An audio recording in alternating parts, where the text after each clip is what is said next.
What's going on, everybody? Welcome back to another week of the Dom and Pop DC Sports Talk Plus podcast. This week, big game, divisional game, Giants. We control our own destiny headed into MetLife. Let's see what it brings.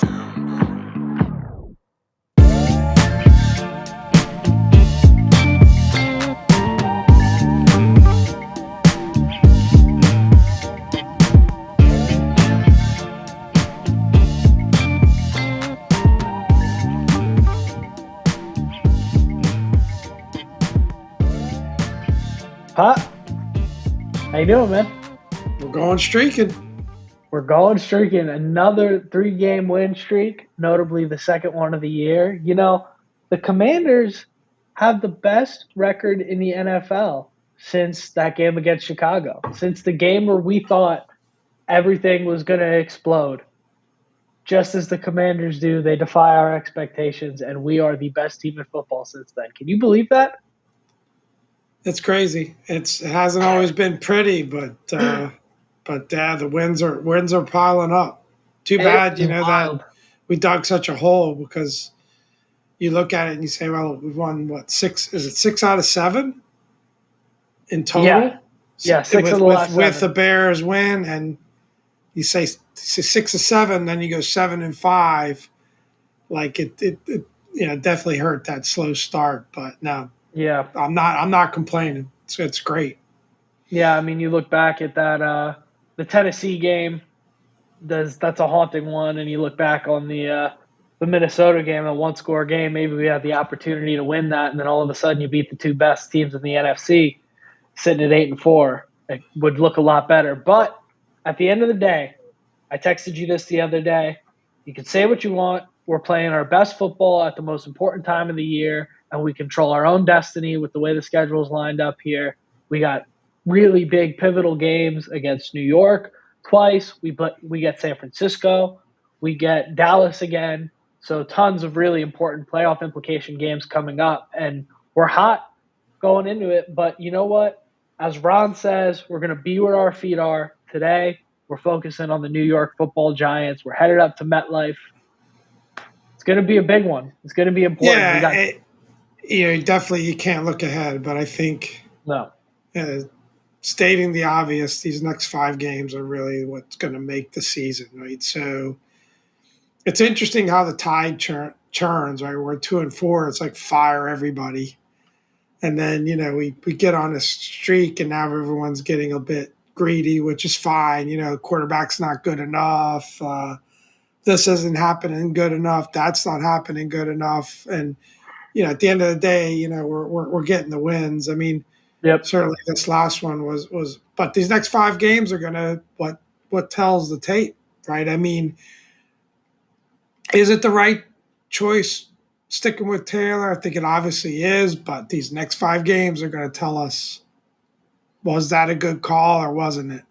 And, and it's really going to be what really tells the difference in the season, because we're hanging on to that playoff spot by a thread, that I didn't realize it because I was just kind of looking at the conference standings, but that NFC, is it South Division with Tampa, is really kind of a killer, because you could end up with somebody that ends up with a worse record than you, gets the playoff spot ahead of you. It's kind of a bad situation there.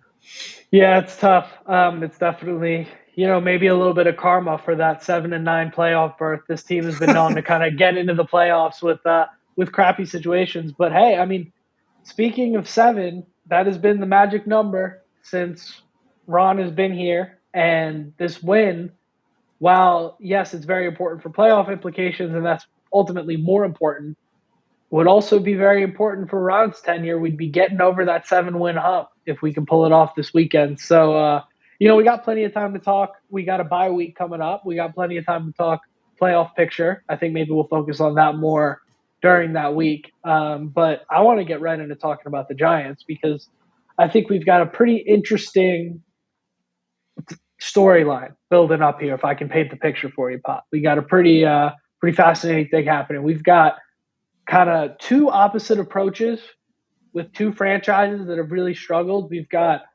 Washington, We stood by Ron. We got an old veteran head coach, does things his way, kind of more of an old guard NFL style of football. Then we got in New York, we got the young hotshot Brian Daboll. I've been high on You him all year. love you some Brian Daboll. Takes over and he shoots the organization out like a cannon.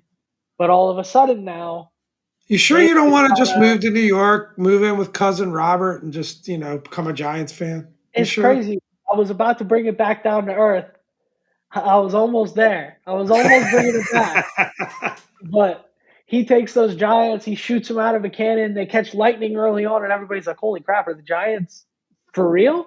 And all of a sudden, now they kind of hit a bit of a slump in the midseason, and Ron does the opposite. 5 weeks into the year, you say, "Who would you rather be our coach, Ron or Brian Daboll?" I think a lot of people taking Brian, but Ron, slow start, brings the boys up, and now all of a sudden, we look like the better football team going into this week. And I think both teams have the same record. The Giants have had their bye, we don't, but both teams have 7 wins. So this is a crucial game.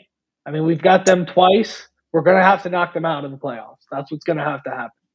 Well, I So think I think it's proven to be true. Like you think of all the stuff that's swirling around this franchise. This franchise isn't stable enough to have a Brian Dable type coach. no, It just isn't. They needed, and you can argue whether a coach centric model was the right model in a perfect world. But for us, it's the right model because we need that leadership. We need that one person that just, is the culture guy yeah, because it's so difficult to compartmentalize all the other stuff that's been going on and have this team really focus on winning and almost use a lot of those outside distractions to your advantage. And say what you want about Ron, the technician. He's done an absolutely brilliant job motivating this team. I think, 100%. I think part of the Taylor story working is The Ron the story. karma that it brings the team and and how everyone just seems to rally around the group. And one quick take on the team, before we dive into the Giants thing, is that there is a special feeling around it, right? You've got Yeah, Brian Robinson's situation, which is a horrible tragedy, but coming out of that and seeing what that young man is doing every week, just improving every week. You've got even Antonio Gibson is quite a redemption story, right? Loses a starting job, is a fumbler, is playing great, throughout the season. Terry yep, just being Terry. Curtis Samuel, we didn't know. Is this guy gonna even contribute? He's become a dynamic player. And you got Taylor with the shoes, Brian with the big hat, Ron just with storyline after storyline, in terms of a lot of the off the field stuff that he's had to deal with. Like there's this special vibe around this group. But having said that, we're Commanders fans or Redskin fans. Like we're waiting for that shoe to drop. We're waiting for things to turn. yep, We're waiting for things to come unglued and fall apart. So they got to keep it going, and it'll be interesting to watch these last 5 games how it ends up. I mean, yep. 3-2 gets you to 10 wins. And I think 10 wins gets you to the playoffs. Yeah, I think. So that's yeah. you But said let's get it to 8. Let's get to 8 this Sunday first. exactly. Like you said, Yeah, be where our feet are. I hope the team is not right. looking ahead as much as the fan base is. I hope they're just focused on New York this week because, you talk about worrying on that next shoe to drop and just waiting for it to kind of come apart. And I agree with you in that it feels a little different this time. I'm apprehensive to say it out loud or to elaborate on that anymore just because I don't want to jinx us, but it does feel a little bit different. And I think if we're looking for that shoe to drop, this is quite the spot for it to fall against New York this week, right before the bye. So this is the game that I think in my opinion, is the most important game of the season right here. I think this is a super, super important game. Going up to MetLife has always been. Is it MetLife? MetLife, right? I'm I not think so. crazy. Yeah, I Is it think so. Met? Yeah. It used to be the Here, Meadowlands. first edit. It's First MetLife. edit. MetLife No, I just. Stadium. But where's Meadowlands coming from? It's fine. We keep this all. This That's is the Meadowlands is where they play. It's kind of the name of the okay. area that they I play had in. both floating around. Turns out I'm just Yeah, it was right. Giant Stadium before in the Meadowlands. It's still MetLife in the Meadowlands because they're built right next door to one another. There you go. See, it turns out I'm just right all the time. That's the takeaway from this. Is Yeah, that I'm that always that right. that that's it. Yeah. So, That but was that was the best 30 seconds I've spent today. historically, it's been a tough place for us to go play. That's usually the spot for the letdown game because usually the Giants suck and we're a little bit better than them. We expect to win. This time we're going in against a pretty formidable opponent. I think this will be one of the tougher tests that we faced since this win streak has taken off. I think obviously Philly and Minnesota, but I think this is right up there with them. Um, and at the end of the day, the Giants are a good football team. They can really run the ball with Saquon Barkley. They've got a pretty good defensive line.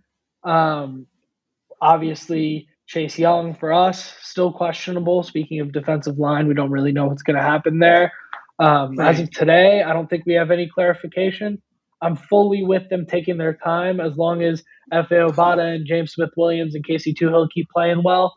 Just let Chase come back whenever he's ready. Don't Yeah, rush Ron that. did say I heard a JP Finley interview with Ron where he said that the turf didn't matter. Some people are theorizing because they're playing on turf, and apparently that's one of the worst fields Yeah. in the NFL. That they would hold him out because of that. I guess he was supposed to play last week and then got sick.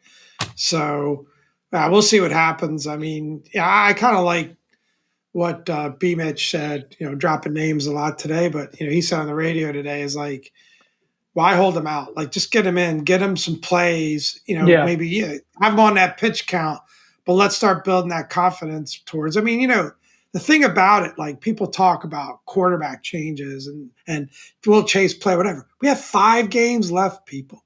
The Yeah. season's going to be over before we know it. I can't believe we're talking about week 13. It's There's insane. 5 games left. We're riding with who we're riding with at this point. Yep. Any of those decisions can come at the end of the season. And if you're rooting for a quarterback change, you're rooting for us to start losing. Yep. And then what do you got? 3 games left? I mean, do you really want that? Look, I've been as harsh a critic as Taylor as anyone. And we're not going to get into that discussion. We talked about that, pre-production. But let's just focus on this What we have team, now. this group of guys, these starters, and continuing this win streak. And I do believe, and part of it, it won't be one of my keys to the game, but it's kind of a key, is that I don't think, as much as people will make the argument about, and even myself will make the argument about Carson, that the offense and the defense wasn't playing as well as they are now, and the game plan wasn't as good as it is now. You can say the same thing about Taylor. I don't think the play calling and the game plan is optimized to his skill set. Every time he drops back in a traditional drop back situation, that is not optimizing his skill set. Yeah. He has trouble seeing over the lineman. He misses some of those checkdowns, I really believe. And why he's not rolling out more. To me, the only time Taylor should drop back is when it's a quick out or a deep ball. Because he knows what he's doing. It's an out route, drop back, take a deep shot. Otherwise, we should just be getting him out of the pocket, take some more run pass options, do more things. So I think that Taylor could play better if the play calling's better. I like it.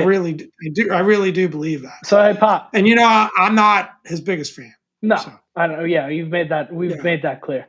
But Pop, it sounds like over here you're in coaching mode. You're in the coaching mindset. I hear you kind of dropping the game plan. By the way, this is a U.S. men's national team shirt, not Giants colors. I just realized that faux pas. I'm celebrating a big win. We'll get into that later. But there you go. Thank you for clearing that up in the middle of my segue. I appreciate that. So, while we're a smooth running machine tonight. While you're in that kind of coaching mindset, why don't you take us through your 3 things that need to pop for the win? Yeah. I think it's about time we get to that.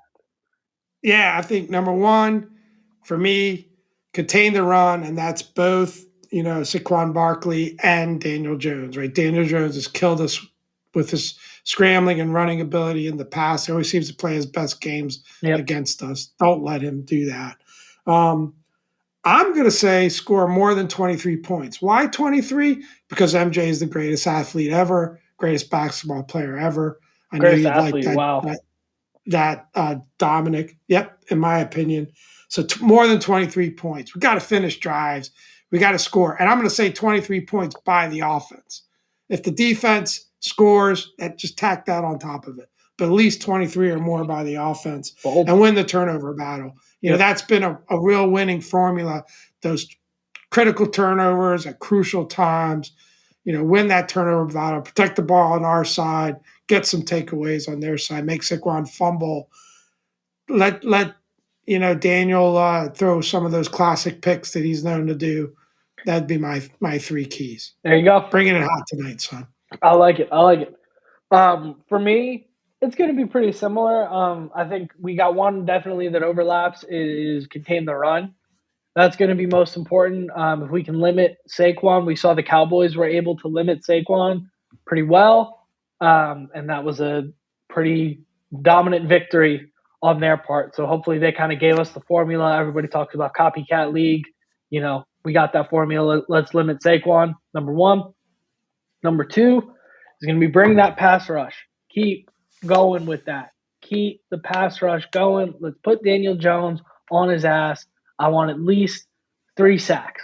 I'm going to set that number there. I want 3. I think this defense is more than capable of it. Let's see more than that. I think we go over that, we're in pretty good shape because then we talk a lot about situational football. If we can go get a sack on 1st and 10, they're not going to run the ball on 2nd and 14, 2nd and 15. They don't want to run the ball at that point. Now you're in 2 throwing downs, and that's how we can limit them. So let's do that. And number 3, the big one for me is going to be contain the big plays in the secondary. The Giants, particularly Darius Slayton, has been catching bombs all year. It's been a lot more consistent than it used to be. It used to be like one game out of the year he would go off, and now he's kind of become like their deep threat. So let's limit that. I know Wan'Dale Robinson, their best receiver, just went down hurt a couple weeks ago. He won't be playing, but Darius Slayton's still very much a concern for me. So contain the big plays. I don't know if St. Juste is going to be back yet. I hope it's trending in that direction. Hope so. But I think we've had good enough safety play otherwise to handle that. But yeah, that's going to be that big one for me. So again, for me, just real quick recap, that's going to be contain the run, pressure Daniel Jones, and no big plays to Darius Slayton are going to be my 3. Sack Daniel Jones. Sack Daniel Jones over Put him 3 on the ground. over 3 sacks. Yeah, I'll be happy with some, like pressure him into a couple interceptions. I can settle for that too. I like it. Yeah, that's the big one. I do think that the success that Daniel's had in the past, I do think our defense is built to eliminate that success. Right? I hope so. They've done a great job containing running quarterbacks. They've done a great job against the run in general, though Atlanta countered that a little bit, especially in the first half, but we made some really good adjustments at halftime.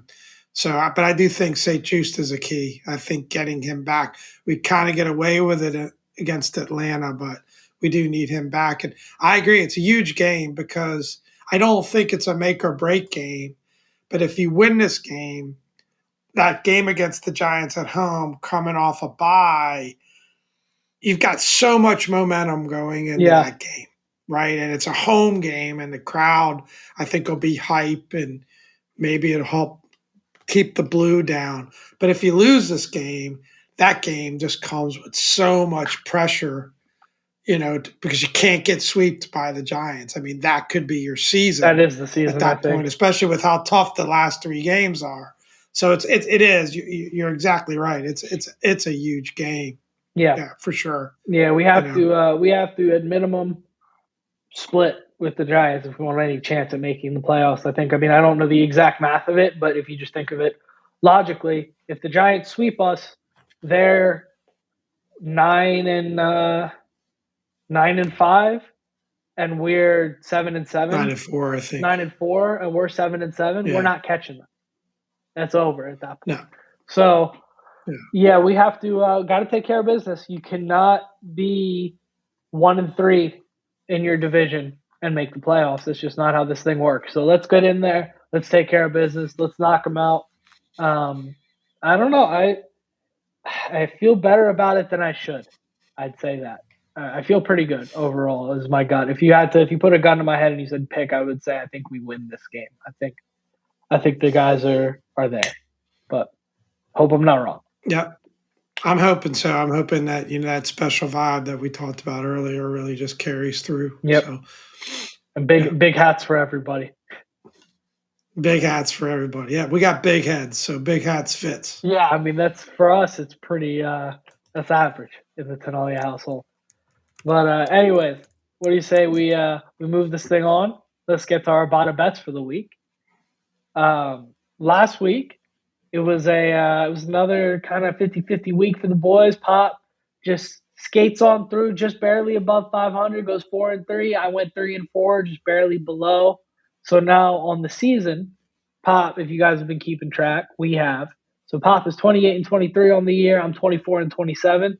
I do want to give a quick little off-script shout out here to Underdog. The boy hit, and he hit big on that. They were doing a special boosted parlay situation where if you bet on the Dak Prescott passing yards line, if you bet on that, they would 100x your bet if you hit the parlay. So I did that. They would only let you bet $1 on it. So I bet one. I won 100. So shout out Dak Prescott, Mac Just Jones. A reminder, I'm a FanDuel customer, Underdog, FanDuel, DraftKings, Barstool, MGM, Diamond Pop are open for business. Oh yeah, very open. You want to advertise on the Diamond Pop show? Look at those records, very respectable. Not 5 games over 500 for Pop. We're ready. We're open for business. Not bad at all. Not bad at all. But yeah, shout out to Manscaped and FanDuel. Just call us. Hey, we'll take it from just about anybody at this point. But yeah, again, shout out Dak Prescott, Mac Jones, Geno Smith, Saquon Barkley, CD Lamb. You all made me some money last week. I took the over on all of them except for Mac Jones. He hit the under. Beautiful. Thank you. Anyways, last week, recapping real quick, we got Bills Lions. Pop won. I lost. Giants Cowboys. We both won. Patriots Vikings. Pop won. I lost. Sunday Atlanta Commanders. Win for both of us. Like it. Undefeated when we take the Commanders. Like it. Sunday Ravens Jaguars. Both lost. Sunday night Packers Eagles. I won. Pop lost. Monday night Steelers Colts. Both lost on that one. So if you want to go back and see who we took individually, check back to last week, excuse me. Go look at that. We gave you a more in-depth breakdown. Let's get on to this week. We are on to Cincinnati. Actually, we're on to Buffalo. Bills at Patriots. Bills are 4-point favorites on the road. Pop, what do you like there? I'm going to go with the Bills. All right, we're already separated here. I'm taking the Pats on that one. I think Bills have just been playing a lot of close games. And Belichick at home getting some points. I'll run with it. Jets at Vikings. Vikings are 3-point favorites at home.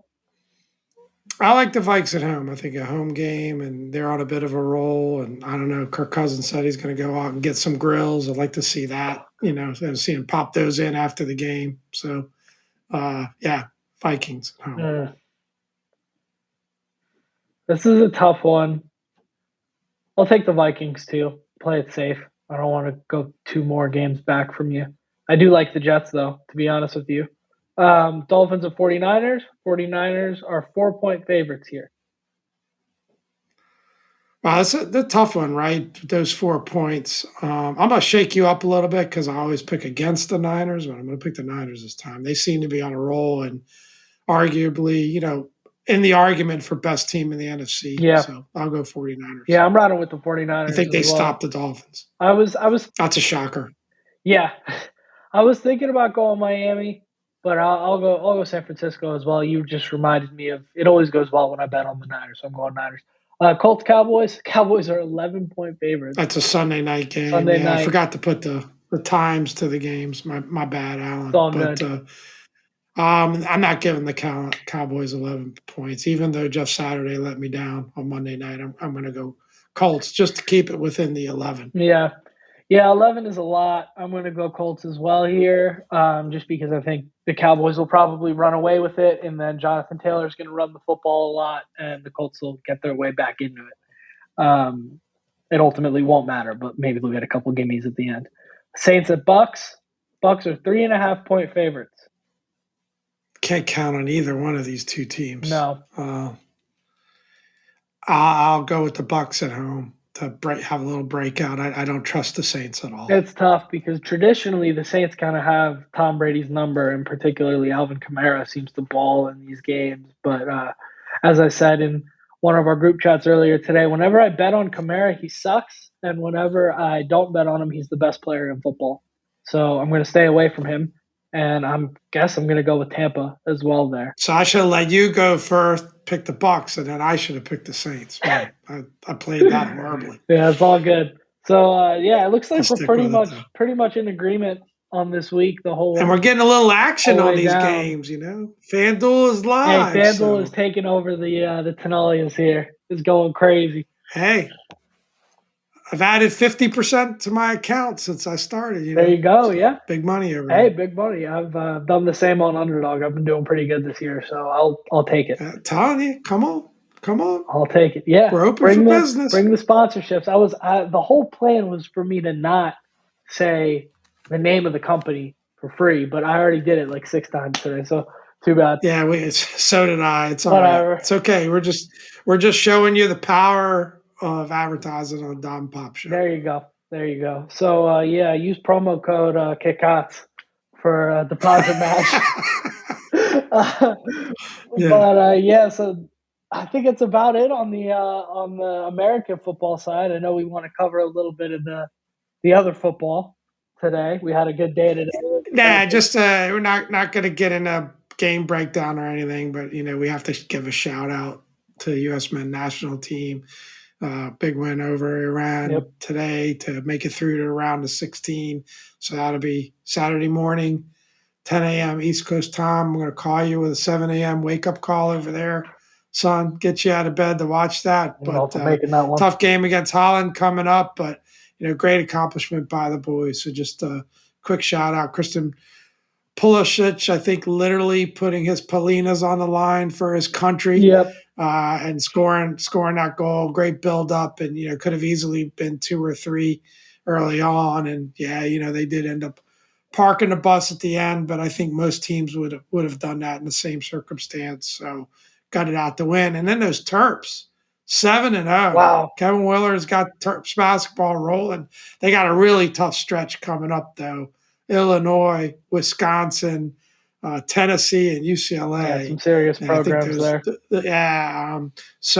It's going to be we're going to see what they're made of for sure in these next 4 games. But they're not just winning; they're blowing teams out, decent teams out. So it's great to see. But no, mainly, go US and let's bring home. It would be a historic win. Some would argue maybe the best win they would ever have if they win on Saturday. So it's all in front of them. Yeah. That would be a pretty incredible win. I don't know that I'm going to make it up at 7 a.m. That's a tough one.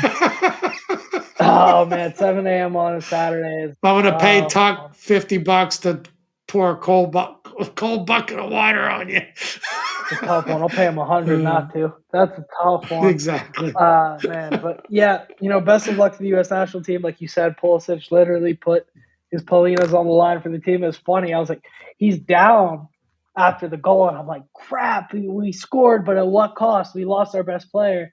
And then I kind of watched the replay, and this feeling of like great relief and great empathy came over me when I realized it was probably just a really bad nut shot. And that, oh God, he's singing soprano tonight. He's singing the high part on White Christmas for the men's national team. But hey, you know what?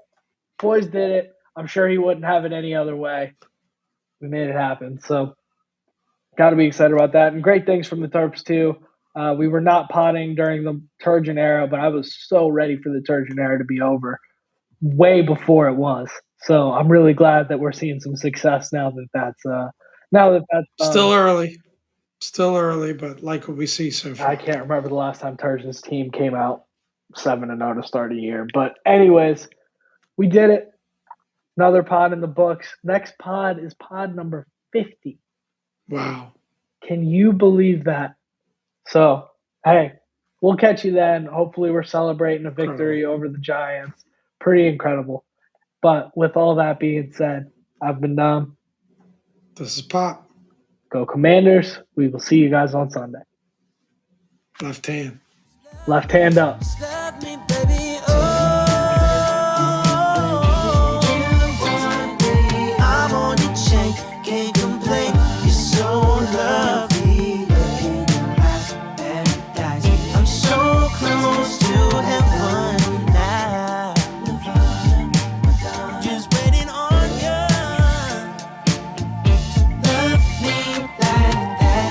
like I love you, baby.